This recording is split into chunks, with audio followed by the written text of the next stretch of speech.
Welcome. I'm Amy Watson, a certified life after baby loss coach and mom to 2 babies in heaven. Join me as I show you how you can truly find yourself again. Together, let's knock off those rough, painful edges and learn to carry your grief so you can step forward into all this life has in store for you. This is the Smooth Stones Podcast. Hey friends, how's it going out there? I hope that you're having a lovely day. And if you're having a not so lovely day, I hope you're using the tools that I teach you here to help you to manage your way through it and to take care of yourself. You are doing a great job. I just got a new book and it is by Allison Faulkner and it's called You Are Already Awesome. So I want you to remind yourself what Allison always says, which is you are already awesome and you are doing a great job. Just keep those on repeat. Now, I've got something exciting. I may have told you about it before, but in just a few weeks, my daughter is getting married. And that's been a whole lot of fun and some stress, as you can imagine. But we're really excited for her. And this is a great time to reset. School is starting, and I am offering one-on-one coaching starting in September. I'm going to get this wedding taken care of, and then I'll be starting out with some clients. So if you have been thinking about coaching with me and you would like to do it one-on-one, I have a 3-month program for you. All you need to do is go in the show notes and hop on a connection call. We'll see if coaching is a good fit for you and how I can help you to get what you want. If you just feel stuck, you get to feel unstuck. If you are pregnant after loss and you are terrified, I'm going to help you manage that anxiety. If you're trying to make a decision, I'm going to help you. If you're struggling in your relationships, I am there for you. The cool thing about working one-on-one is I do have a program and a lot of tools that I'm going to teach you, but it's really custom to you and where you are. So whether you've just lost your baby recently or you've been doing this grief thing for a while and you're ready to move forward and hit some big goals, I can help you because everything I teach you here on the podcast is even 10 times more powerful when you work with a coach. So I really encourage you to sign up for a consult call. I will be available for those for the next little while, and then we'll get you all scheduled to start in September. All right, I wanted to talk today about processing emotions. I was looking back and it was episode 11 where I talked about how to feel your feelings. And now we are on episode 112. It's crazy how fast that has gone. But if you haven't listened to episode 11, definitely go check that one out. But I do talk a lot about processing emotions and feeling your feelings. And I got this question recently, and I think it's a really common one, so I wanted to address it. Somebody said, well, how do I process emotions when I'm in the middle of life? I don't have time to stop and sit in a lotus pose and put my hands on my heart and breathe and just process emotions, right? Sometimes there's this idea that it takes a lot of time, that you need to stop everything and process emotions. And that is just not realistic. I feel like most people feel pretty busy and sometimes we have that time. And if you do have time and space and you can pull out a journal or you can really sit with your emotions, totally do it. But a lot of times we don't have that kind of time or space. So today I'm going to help you really understand how to feel your feelings, how to process through an emotion, even if you just have a little bit of time or you've got all kinds of things going on around you. Emotions are just sensations in our body. So they are things that we feel. Some of them we like. I call those comfortable emotions. And there are ones that we do not like. I call those uncomfortable emotions. There is no good or positive emotions or bad or negative emotions. There are just sensations in our body. And when we break it down that way, it really helps us get a handle on what's going on. And when we're willing to feel these, we usually find that they're not as as scary as we thought they were, especially with grief. Now, when we're grieving, a lot of times we're extra sensitive and we're extra anxious and we're afraid that if we give ourselves a space to process emotions, we're going to fall into this deep, dark hole that's filled with tears and tissues and all of that.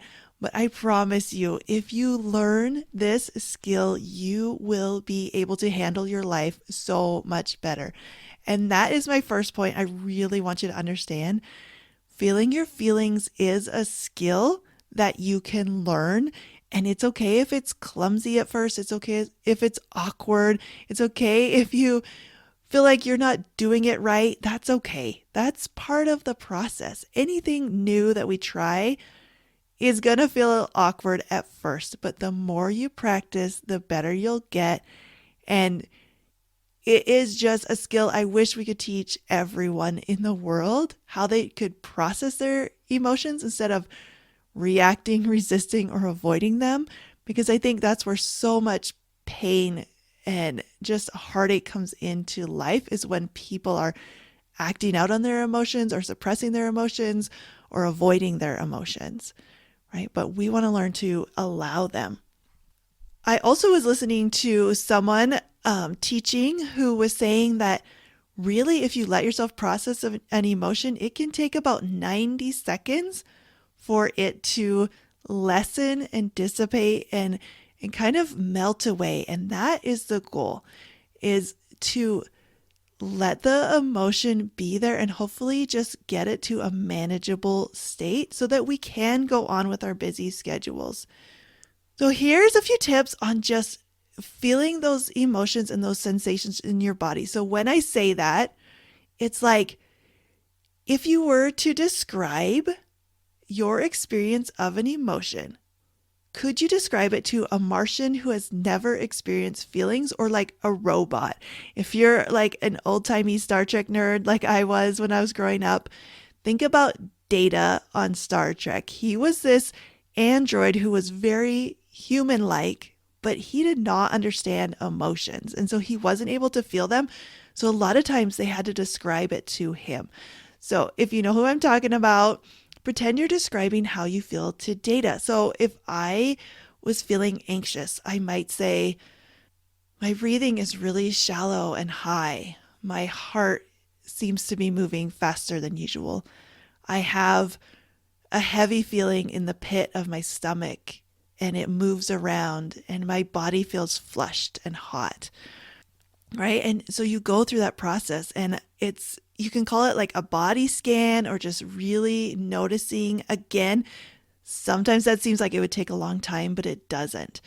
You just sit with it and say, oh, the ends of my fingers are tingling, or I feel heavy, or I feel light, right? Of course, we can do this for positive emotions as well. Sometimes as grievers and as busy humans, we really don't take the time to process and feel and experience the comfortable, good emotions. We either brush them off or we actively push them away. And I don't want you to do that. I want you to let yourself celebrate you, enjoy your life, and truly lean into the good parts of life. So this is where, if you go to that episode, How to Feel Your Feelings, it's very much more in depth. I'm not going to touch on it here because I want to keep this brief. But basically you do that. You just go from your head to your toes and describe what sensations you are feeling. And the funny thing is, when we do that and we take a step back, we become the watcher of ourselves. Now, this is an Eckhart Tolle term, but becoming the watcher, you witness yourself experiencing the emotion, seeing yourself having the feelings as if you're sitting across the room. So you have a little bit of distance between the emotion and you. And that is a beautiful place to be, because we're not deep in it, especially if it's like you're feeling overwhelmed or you're feeling triggered or you're feeling anything. You just get to notice those sensations and realize, you know what, they're not as scary as I thought they would be. For example, excited and nervous basically feel exactly the same in our body, right? We've got the butterflies in the stomach, we've got the fast heart rate, we're maybe sweating a little, but we like feeling excited and we don't like feeling nervous. But they're really the same thing when you break it down and take a step back. Now, the next step is you can hold this feeling in a place of peace, which means you just let it be. And and this is the part that I think when we talk about I don't have time to process emotions, I don't know how to process emotions.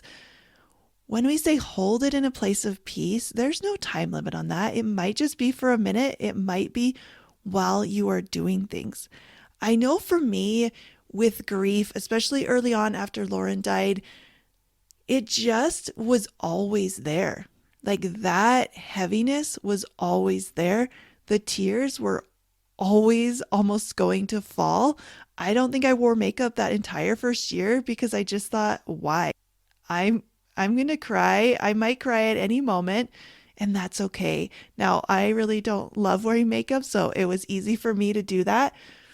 But really, it was just my heart is heavy. I miss her. I'm just going to bring that with me, and I'm going to be a mom, and I'm going to serve in church, and I'm going to talk to people, and I'm going to do the things I need to do. And it's just going to be there, but I just recognize it and acknowledge it and say, yeah, my heart feels heavy today. And that's because it's grief.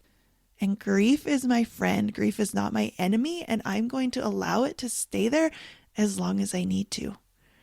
Right? If you are feeling really stressed, I want you to notice what's happening in your body. Is your nervous system activated? Is there something you can do to calm that down? And then just deal with that emotion on its own, right? Can you just hold it and feel it and be like, wow, I can feel that, the tingling, the racing, the whatever the sensations are in your body. Say, I can feel that stress, name it, and know why it's there. And just say, yeah, I'm stressed because I've got all these things on my list and I'm running behind, and just let it be. Right? Breathe into it, lean into it, allow it to stay. I want you to really think about maybe there's a couple of emotions that you really don't like that you're having on a regular basis. Maybe your top 2 or 3 emotions that you feel that you wish were different. We need to just lean into those, allow for them, and process them. And that can simply mean you go throughout your day and you just, when you notice it, you acknowledge it, you do a quick body scan, and you just let it be there, and you keep going with your life. You do not have to take a lot of time or a lot of energy on this, but I promise you the return on investment of becoming the watcher of your thoughts and the watcher of your emotions, of noticing, being curious, and loving yourself in your emotions, and giving yourself the space to be open to all the emotions. A lot of what we do is spend a huge amount of energy being afraid of emotions, especially grief, especially like we're just afraid of emotions. But if you know how to process them, if you know that emotions are just sensations in your body and that you can totally handle them, your life opens up. So I really, really recommend, especially on those emotions that you notice you're most afraid of. Maybe you have a due date coming up, or a birthday, or the holidays, right? We've got October coming up, and that can be really emotional for a lot of baby loss families.